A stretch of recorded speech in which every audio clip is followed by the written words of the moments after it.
নমস্কার বন্ধুরা, Piyali lifestyle with village ফুডে সকলকে স্বাগত জানাচ্ছি।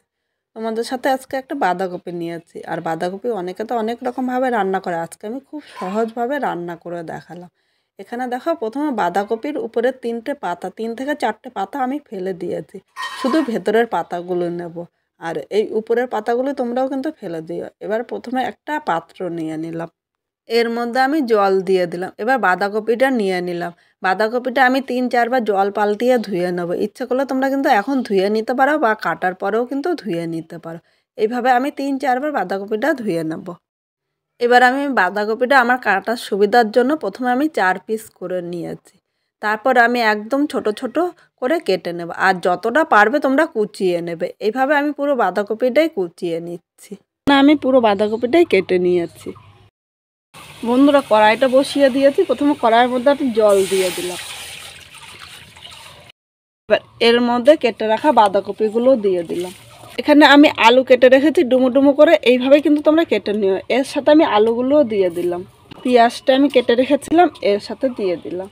এবার আমি 1/2 চামচ লবণ ছড়িয়ে দিলাম। এইভাবে আমি 5 মিনিট সেদ্ধ করে নেব। আর এটা সেদ্ধ করে নেওয়ার কারণ হলো, বাঁধাকপিতে কিন্তু প্রচুর পরিমাণে সার ব্যবহার করা হয়, তাহলে এই সারটাও কিন্তু নষ্ট হয়ে যাবে। আর একই সাথে আলুটা ভাপিয়ে নিলে অনেকে সুগারের ভয়ে আলু খেতে চায় না, তারাও কিন্তু খুব ভালোবেসে খেয়ে নেবে। এবার এইভাবে ঢাকা দিয়ে আমি 5 মিনিট ভাপিয়ে নেব। বাঁধাকপিটা ভাপাতে ভাপাতে আমি একটা গুঁড়ো মশলা রেডি করে নেব। 1 চামচ জিরার গুঁড়ো, এই চামচের জিরার গুঁড়ো নিয়েছে, সেই চামচের 1/2 চামচ ধনিয়ার গুঁড়ো নিলাম। চামচের 1/2 চামচের থেকে একটু বেশি লঙ্কার গুঁড়ো নিয়েছি। তোমরা ঝাল যেরকম খাবে সেই হিসাবেই লঙ্কার গুঁড়োটা নিয়ে নেবে। 1 চামচ হলুদ, আমি একবার সেদ্ধর সময় লবণ দিয়েছিলাম, তাই এই জায়গায় আমি 1/2 চামচ লবণ দিয়েছি। অবশ্যই লবণটা স্বাদ অনুযায়ী দেবে। এবার সব গুঁড়ো মশলাগুলো একবার এইভাবে আমি মিশিয়ে নেব। আর এইভাবে আগে থেকে গুঁড়ো মশলাটা করে রাখলে একদম বাটা মশলার মতো কিন্তু স্বাদ আসে। এবার এর মধ্যে আমি অল্প জল দিয়ে দিলাম। জল দিয়ে মশলাটা ভালো করে মিশিয়ে নেব, যাতে এর মধ্যে জাম না থাকে। জাম থাকলে কিন্তু কষানোর সময় একদম ভালো লাগবে না।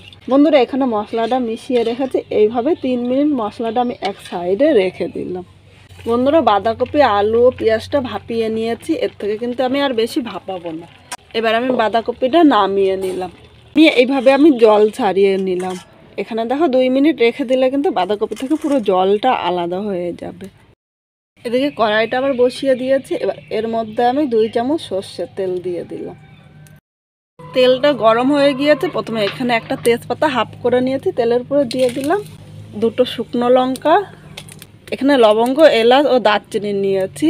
এলাচটা তেলের মধ্যে দেওয়ার আগে এভাবে ফাটিয়ে নেবে, না হলে তেলের মধ্যে দিলে ফেটে কিন্তু গায়ে আসতে পারে। সেকেন্ড মশলাগুলো আমি ভেজে নিয়েছি। আর মশলা ভাজার থেকে সুন্দর একটা গন্ধ বেরিয়েছে।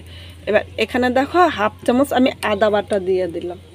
আদা বাটাটা কড়াইয়ের উপরে আমি 1.5 মিনিট নেড়ে চেড়ে নেবো, তাহলে কিন্তু এর থেকে আর কাঁচা গন্ধটা থাকবে না।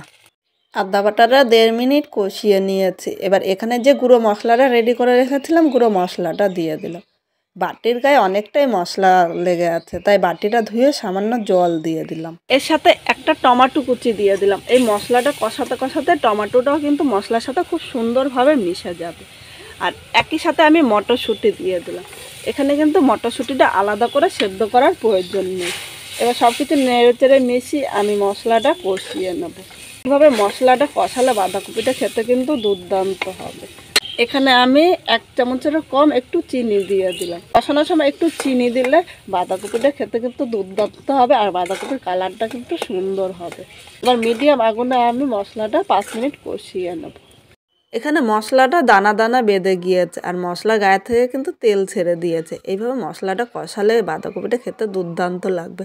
এবার ভাপিয়ে রাখা বাঁধাকপি ও আলুটা দিয়ে দিলাম।